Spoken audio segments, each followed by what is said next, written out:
My father wasn't rich, but he was respected, honest, hardworking, the kind of man who never asked for favors, but always helped others. Our family owned a piece of land, 7 canals of fertile earth, not much, but it was everything to us. It had been passed down through generations. My father often said, "This land is our honor, our legacy." But someone else saw it as opportunity. That night, the night I still see in my nightmares, he left for a short business meeting. Said he'd be home by 9, he never came back. At 10:47 p.m., the police called. "Your father has been killed in a robbery on the highway. We're sorry for your loss." Those words echoed like a hammer inside my head. My legs gave out. My mother screamed. Robbery for what? His phone and wallet? That didn't make sense. My father never resisted anything. He would have handed it over. The funeral was a blur. People crying, some whispering. And then came my uncle, my father's younger brother. He cried louder than anyone. Hugged my mom like it was all too much to bear. But it wasn't grief in his eyes, it was calculation. And then he said the one thing that made my stomach twist. "Bobby, now that your husband is gone, it will be hard to maintain the land. Maybe it's time to sell. I can help." The body wasn't even cold, and he was already circling like a vulture. That's when it hit me. It wasn't a random robbery. It wasn't just fate. It was murder. And I was looking into the eyes of the man who arranged it. My uncle wanted that land for years. My father never agreed to sell, so he took it another way. I couldn't prove it. The police had already closed the case. No one wanted to reopen an accidental death. So I stayed silent. But silence doesn't mean surrender. I watched. I listened. I pretended to believe his lies. Every time he came around pretending to care, my rage grew. He thought I was just a grieving, broken son. He didn't know I was planning revenge. I made a vow that night at my father's grave. He killed my father for land. I'll destroy his entire world, piece by piece. And it would all begin with that land. He killed my father for land. And now he was pretending to grieve. After my father's death, our home turned cold, not just from grief, but from the presence of a man I no longer trusted. My uncle. He came every day, brought food, helped with errands, sat beside my mother like he was her emotional crutch. He'd speak softly, like every word carried sorrow, but I saw through it. His eyes searched every corner of our house, not with love, but with hunger. He wanted the land. He wanted control. He wanted everything my father had built. But he wore a mask, a perfect one. 2 neighbors and relatives. He was the kind-hearted brother who stepped in to help the grieving family. The good uncle who would take care of us in tough times. Even my mother, too broken by loss, began to trust him. "He's the only one who cares," she whispered one night. I didn't say anything. Not yet. Because anger without proof is useless. So I watched, waited, recorded. He started small. One day, I caught him going through my father's files in the study, documents, land papers, ID copies. When he noticed me watching, he gave a half smile. "Just organizing things for your mom, Beta. Don't worry." I forced a smile back. But I took photos of the documents' positions before he touched them. I emailed copies to myself. Everything he touched, I tracked. Then came the worst part. One evening, he casually said to my mother, "Bobby, the taxes on the land are getting too high. You should sign it over to me, just until the younger one is old enough to handle things." He made it sound so helpful, so harmless. But I knew what he was doing. He wanted to take the land legally. He couldn't steal it with blood alone. Now he wanted a signature. He thought we were weak. He thought I was just a dumb kid. He didn't know I was documenting everything, every word, every lie, every fake tear. The day he showed his true face in court would come. And when it did, I'd make sure the world saw the monster behind that innocent smile. The day my uncle brought the documents was the day I knew I had to choose, stay silent like a good boy, or take a stand like my father would have wanted. It was raining. He arrived wearing a fake concerned face and holding a folder full of legal paperwork. My mother sat quietly, still drowning in grief. She didn't even look at the pages, but I did. Property transfer forms. My father's land. His sweat. His legacy. Now, my uncle wanted it, signed over. Clean and legal, like he hadn't already stolen enough from us. He smiled at me like I was a fool. "It's just temporary, Beta. I'll handle the taxes and trouble. You can take it back anytime." Lies. I stood there, my fists clenched. "No," I said. He blinked, surprised. "I won't let you take what's ours. My father died for this land." The mask slipped. Just for a second. He glanced at my mother, who still wasn't fully processing what was happening, and then back at me. His voice lowered. "You're just a boy. You don't understand how the world works. Let the men handle this." I took a step forward. I understand betrayal. I understand greed. And I understand that my father trusted you, and you stabbed him in the back. He stared at me, silent. The room held its breath. I've spoken to a lawyer, I added. These papers won't hold. And if you try anything else, I'll go to the police. I know what you did. His jaw tightened. His act was crumbling.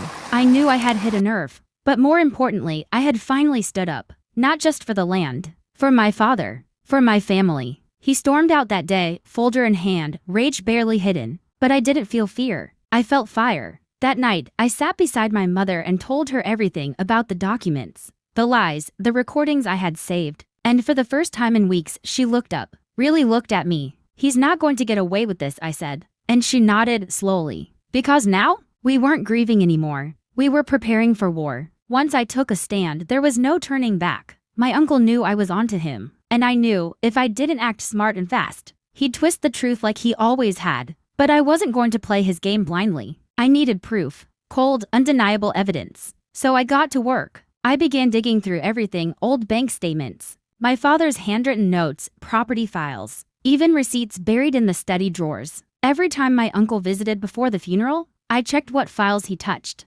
cross-referenced dates, photocopied everything. And then I found it. A voice recording hidden in my father's old phone. It was a voicemail he never shared with us, maybe because he hadn't heard it in time. It was my uncle's voice. We'll settle this once and for all. I'm coming tonight. And you better sign those papers or you'll regret it. Chilling, cold, clear. My heart raced. I replayed it over and over, unable to believe it. The night he came over, it was the same night my father died. The very same. But that wasn't all. I spoke to our neighbor, an old uncle who had always admired my father. Quietly, I asked him if he saw anything strange the night my father passed. Now that you mention it, he said, lowering his voice. I saw your uncle leaving in a hurry that night. Around midnight. Looked shaken. Boom. I wrote it down. Then came the CCTV footage. We had an old camera facing the outer gate. It had been glitchy for months. But with some help from a friend who studied computer science, we pulled out corrupted files and restored pieces of footage. One clip showed my uncle entering around 11:40 p.m. He claimed he wasn't there that night at all. Lie caught. I backed up everything, printed transcripts, copied audio files, and created cloud folders. I hid USBs into different places. One went to my lawyer. One stayed in my bag. Because if anything happened to me next, the truth would still come out. I wasn't just a grieving son anymore. I was building a case. And my uncle, he had no idea his empire of lies was about to collapse. With evidence in hand, I knew it wasn't enough to just have the truth. I had to prove it legally. Emotion wouldn't win this war. Facts would. So I reached out to a family lawyer. My father had once trusted, Mr. Farid. He was old, sharp, and didn't waste time on sugarcoating. After reviewing the documents, recordings, and CCTV clips I brought, he looked me dead in the eye. You have something, but your uncle has money and contacts. We'll need more. Concrete proof, airtight logic, and no room for doubt. Challenge accepted. We began organizing the timeline. Every document, photo, and recording was labeled and dated. Every statement I'd collected was formatted for court presentation. I worked night and day, my pain now my fuel. We subpoenaed my father's medical examiner's report. It had originally ruled the death as natural, but after closer inspection, a toxicologist flagged inconsistencies. Blood pressure, medicine levels were too high, suspiciously high. My father had never overdosed. This wasn't just greed. It was murder covered in shadows. Meanwhile, my uncle was getting nervous. He sent over distant relatives to talk some sense into me. Don't break the family apart, they said. Your father wouldn't want this. But I knew the truth. They were sent to intimidate me into silence. It only made me fight harder. We filed for an injunction to freeze the sale of any of my father's properties. My uncle couldn't touch a single inch of land now. Then, Mr. Farid helped me prepare a formal criminal complaint complete with every piece of evidence, signed witness statements, and expert analysis. It was time. The complaint was submitted. Police launched a fresh investigation. And the moment my uncle received the notice, he lost his calm mask. He called me, screaming threats, trying to break me with fear like he had broken others with lies. But I didn't flinch. You messed with the wrong son, I told him. And now my father's silence is over.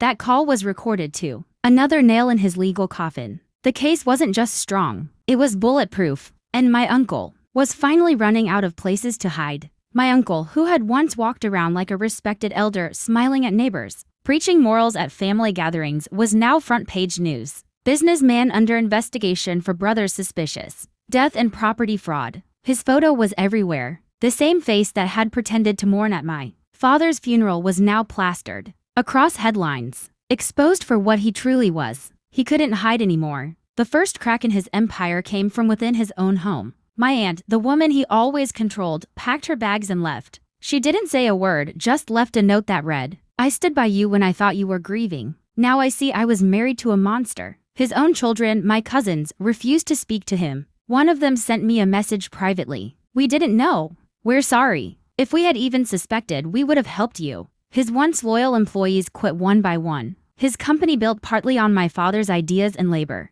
began to crumble under the pressure of investigations and public shame. Contracts were pulled. His accounts were frozen due to the legal injunction we filed. In just 2 months, he lost more than I ever imagined. His family, his business, his reputation, and most importantly, his power. He tried everything to stop the damage. He offered settlements. He tried calling in favors with local politicians. But no one wanted to be associated with him anymore. The strongest people fall the hardest when they built their empire on lies. I'll never forget the day we saw each other again in court. He entered wearing a dull gray suit, face thinner, eyes sunken, hands trembling. The arrogance he once carried was gone, replaced by fear. When our eyes met, he didn't speak. He couldn't, he just looked down. The trial began. Evidence after evidence was presented. Witnesses came forward. Medical reports, property fraud documentation, the toxicology review, and finally, the audio recordings of him threatening me after I reopened the case. The courtroom was dead silent when the judge spoke.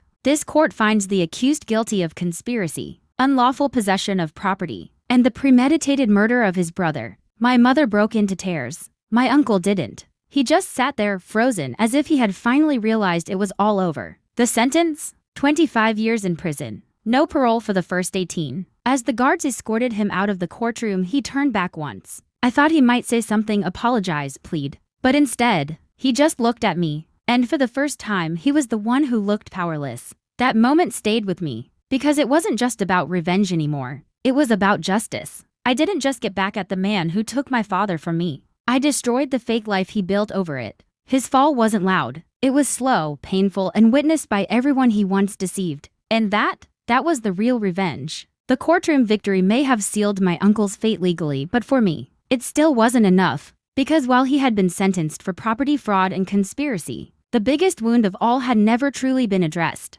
My father's murder. For years, the official cause of my father's death had been listed as a heart attack. Quick, quiet, convenient. But now, with everything that had come to light, the fraudulent will, the property manipulation, the threats, the forged documents, I couldn't shake the feeling that the heart attack wasn't natural. It didn't make sense. My father had been healthy. No history of cardiac issues. No prior symptoms. He had been laughing with us that same evening. Then, just hours later, gone. Too sudden. Too clean. Too perfect. I brought it up to our lawyer. At first, they hesitated. Reopening a closed death investigation is difficult, they said, especially after so many years. But I didn't care. I was done accepting convenient lies. I began by filing a formal request with the court. With the help of my father's old medical records and a forensics specialist I personally hired, we submitted a petition to exhume the body for re-examination. It wasn't an easy decision. The thought of disturbing my father's grave sent a shiver down my spine. But deep inside, I knew if there was even the smallest chance the truth was buried with him, I had to dig it up. Weeks passed. Approval came through. The new autopsy was handled with extreme care. The forensic pathologist was the best in the country, and unlike last time, this investigation wasn't rushed. After weeks of testing, the result came in, and it confirmed what I had feared all along. My father's death wasn't a heart attack. It was poison. A slow-acting cardiac toxin had been slipped into his drink the night he died. It mimicked symptoms of a heart attack, made it hard to detect, and left little trace unless someone knew exactly what to look for. And that someone now was me. The forensic report was enough to open a full murder investigation. When the news broke, it made national headlines. Man previously sentenced for property fraud, now suspected in brother's murder, case reopened. After new forensic evidence emerges, the moment my uncle heard from his prison cell that the murder investigation was officially reopened, he tried to deny everything, tried to blame a third party, claimed the poison was from something else he must have eaten. But this time his lies didn't hold. The same pattern that had followed him all his life, deceit, manipulation, and control, was now used against him. Digital records showed he had ordered suspicious chemical compounds. Just weeks before my father's death, phone logs revealed deleted messages to a friend, a man later discovered to be an unlicensed pharmacist with a history of selling untraceable sedatives. We found a voice note buried in an old backup of my dad's phone. He had recorded himself talking about something weird tasting in the tea my uncle made him the night he died. It was damning. A grand jury was called, and this time the charge wasn't just conspiracy, it was first-degree murder. I sat silently in the back of the courtroom as the new case began, feeling the weight of everything my father never got to say. But I was here now, and I would make sure the world heard him. He didn't get justice in life, but I was going to make damn sure he got it in death. The moment the final verdict for my uncle's murder conviction was read out, life imprisonment without parole, a strange silence followed me out of the courtroom. It wasn't peace, not yet, but it was something else. The sound of a storm finally passing. My uncle, the man who had once stood over my father's coffin pretending to grieve, who had worn the mask of an innocent elder, was now exposed, convicted, finished. But one final thing remained, one final injustice that needed to be undone before I could breathe again. My father's land. The same land my uncle murdered for. The land he forged documents to steal. The land that had become the battleground of my grief, my rage, and my promise of revenge. Even though he was in prison now, legally, the property still sat in his name. The forged will had caused chaos in land records, and the process to reverse it would take more than just court orders. It required rebuilding an entire truth from scratch. But I wasn't scared of that anymore. I had faced the man who killed my father. Facing the paperwork was nothing. The fight for restoration begins. I started by hiring a land rights attorney, someone sharp, relentless, and emotionally invested in justice. I gave them everything: my father's original documents, the forged versions, my uncle's signed confessions, and all case files. They warned me, undoing fraudulent transfers takes time. Bureaucracy can be as cruel as people. But time didn't scare me. I had already waited years for justice. I could wait a little longer for this final piece. We filed a suit in civil court to cancel the forged deed and reinstate my father's original ownership. It wasn't easy. Government departments moved slowly, and even after everything, some officers still seemed afraid to admit how badly the original investigation had failed. But this time, I had more than just grief. I had evidence. I had court verdicts. I had Emma's Law, as the media had started calling it, a new movement in honor of my mother, my late aunt, and all women who had suffered silently in abusive family dynamics. Domestic financial abuse was finally being recognized and fought in the courts. And most importantly, I had my father's voice behind me, his journal entries, his saved recordings, his quiet courage. That land wasn't just dirt and boundary walls. It was memory. It was blood. It was home. 8 months after we reopened the case, the civil court ruled in our favor. The judge's voice trembled as he read the verdict. All forged transfers of ownership are hereby annulled. The original title of the land is restored to the rightful heir, son of the deceased. I didn't cry in the courtroom, but I did the moment I stepped back onto the land. It was a quiet afternoon. A warm breeze swayed through the old peepal tree near the boundary wall, the same tree where my father once tied a swing for me as a boy. I walked slowly across the land, letting the dust touch my shoes, my hands brushing against the faded wooden gate. It had changed, yes, but it was still ours. And now, finally, it felt like it belonged again. Not just legally, but spiritually, restoring what was lost. I didn't sell the land. I could have. The market price had tripled over the years, and many developers had come knocking. But this land wasn't for sale. I had something else in mind. I hired a team to restore my father's old farmhouse. We rebuilt the walls, repainted the rooms, brought back the flower beds my mother once loved, and planted new seeds in the soil. Every nail hammered into wood felt like healing. Every brick laid into the ground was a promise kept. My cousins, once too scared to speak against their father, started visiting the site. Some apologized. Some just stood there silently, letting the weight of history fall on their shoulders. I didn't push them away. My revenge wasn't about destroying everything. It was about restoring what should never have been taken. A home for hope. 3 months after the restoration, I opened the farmhouse not as a personal home, but as a center for survivors of family betrayal and land fraud. We called it the Roots Center. We offered legal help, shelter, counseling, and in every corner of that land, you could feel it. My father's spirit, his patience, his strength, his quiet belief in doing what's right. This land, once stolen for greed, was now a sanctuary born from justice. Legacy, not loss. On the 1-year anniversary of the final verdict, I held a gathering at the land. Not a party, not a celebration, a remembrance. Family, friends, former neighbors, even some of the original investigators, who regretted their early mistakes. They all came. I stood before the crowd, holding the same photograph of my father we had used at his funeral. And I said, he thought he could erase a legacy with lies and signatures.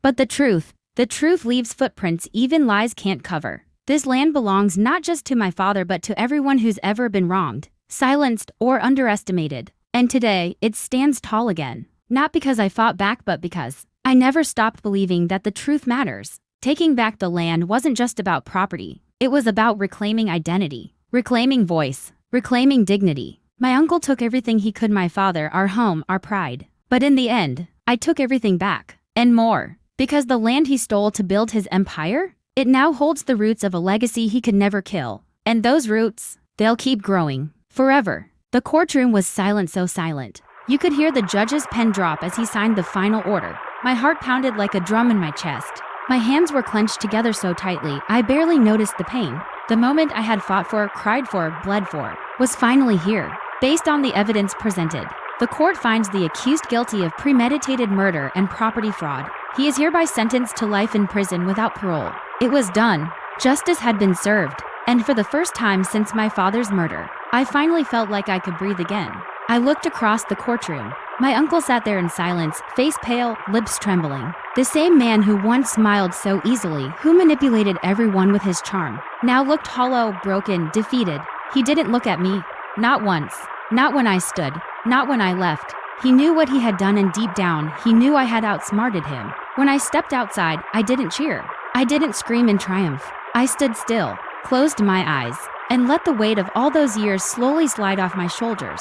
It wasn't revenge that gave me peace, it was justice. I thought of my father that day. His smile, his wisdom, the way he used to tell me, truth always finds its way, just be patient enough to stand for it. I had stood. I hadn't broken. And now, the truth had finally caught up. The land was mine again, rightfully returned by the state. I donated part of it to build a learning center in my father's name. Not to make headlines, but to keep his memory alive for something good. People started showing up, neighbors, old friends, even strangers. They offered words I hadn't heard in years. Your father would be proud. You gave us hope. You didn't let him win. Those words meant more than any courtroom victory. I didn't destroy my uncle's life with violence. I did it with truth, with proof, with the quiet, unstoppable force of justice. And in doing so, I reclaimed not just land, but honor, peace, and the right to finally move forward. Because in the end, revenge isn't about making others suffer. It's about making wrongs right, standing up when no one else will, and showing the world that even the deepest betrayal can't kill truth. That's how I won. That's how justice fulfilled my revenge. Sometimes, the sweetest revenge is justice served cold. This story shows that no matter how clever the criminal is, the truth always finds a way. Greed can win for a moment, but honesty wins forever. If someone wrongs you, don't rush to destroy them with anger. Destroy them with proof, with patience, and with the power of truth. Because in the end, karma doesn't miss. And when justice finally hits, it hits harder than any revenge ever could.